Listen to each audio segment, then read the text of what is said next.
천안함이 북한의 어뢰 공격으로 침몰했다는 정부 발표를 근본적으로 반박하는 학술 논문이 발표됐습니다. 한국과 영국 과학자가 공동 발표한 이 논문에는 천안함 사고 당시 관측된 지진파 분석 내용이 담겼습니다. 이 논문은 지진파의 주파수 특성이 수중 폭발로는 설명할 수 없고 대형 잠수함과 같이 튜브형 물체가 충돌했을 때 생기는 파형을 보여준다고 결론을 내리고 있습니다. 이른바 잠수함 충돌설을 뒷받침하는 최초의 국제 학술 논문이 나왔지만 국방부는 엉터리라고 평가했습니다. 김현주 PD가 보도합니다. 천안함 민군합동조사단은 2010년 9월 최종 보고서에서 천안함은 북한에서 제조한 감응어뢰의 강력한 수중 폭발에 의해 선체가 절단돼 침몰했다고 결론 내렸습니다. 그러나 김황수 경성대 물리학과 명예교수와 영국 케임브리지 대학에서 잠수함 진동 분야를 연구하는 머로 카레스타 박사는 수중 폭발이 과연 있었는지 근본적인 의문을 제기했습니다. 이들은 천안함 침몰 당시 관측된 지진파를 분석한 결과 수중에서 폭발이 일어나 생긴 지진파가 아니라는 결론에 도달했습니다.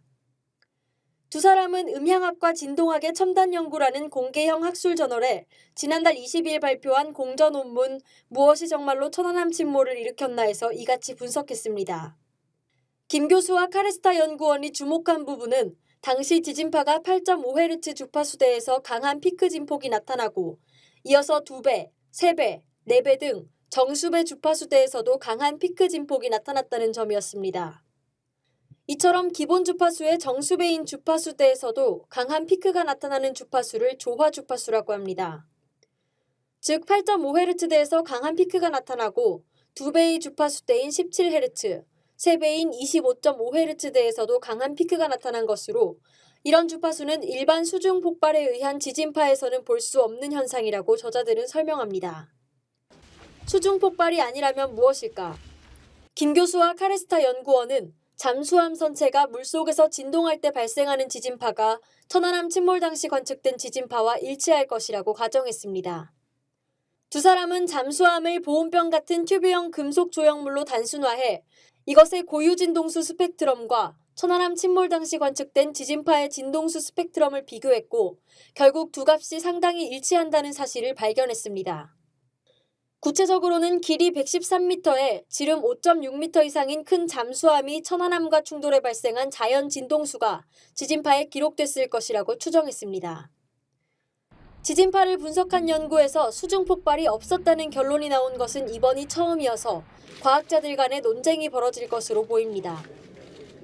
두 학자는 논문의 결론 부분에서 46명의 생명을 앗아간 천안함의 침몰 원인에 대해 여전히 명확하고 결정적인 설명이 없다며 우리의 연구가 천안함 침몰 원인을 다시 조사하는 출발점이 되기를 기대한다고 말했습니다. 그러나 과학자들이 충분한 논쟁을 하기엔 정부가 내놓은 자료가 턱없이 부족하다는 점이 최대 걸림돌입니다. 김황수 교수는 과학자들의 논쟁에 필수적인 공중음파 원본 등 정부가 가진 자료들을 공개해야 한다고 강조하고 있습니다. 하지만 정부는 안보상의 이유를 들어 공중음파 원본을 비롯해 천안함 항적일지와 교신 기록 등의 공개를 거부해왔습니다. 이번 논문도 엉터리라고 평가했습니다. 엉터리다 이거죠. 말 안 되는 가지고 0.00001%도 안 되는 가지고 전에 99.99%를 말하려고 하는 거죠. 그냥 무시해버리십시오. 국방부 입장은 전혀 낭설이고 말이 안 된다는 걸로 정리해 주시면 고맙겠습니다. 그러면 이런 자료들은 부족하다고 하면 공개할 생각이 혹시 있으신 건가요? 아니면 공개하고 안 하고 아무 문제가 없어요. 그때 이미 다 조사를 다 했어요. 그러니까 조사를 했는데 그 전문가들에게는 자료가 부족하다라고. 그게 트집 잡는 거라니까, 트집. 이 논문은 지난 5월 음향학과 진동학의 첨단 연구에 투고돼 동료 심사 과정을 거쳐 8월 게재 승인을 받았고 지난달 20일 온라인으로 발표됐습니다. 국민TV 뉴스 김현주입니다.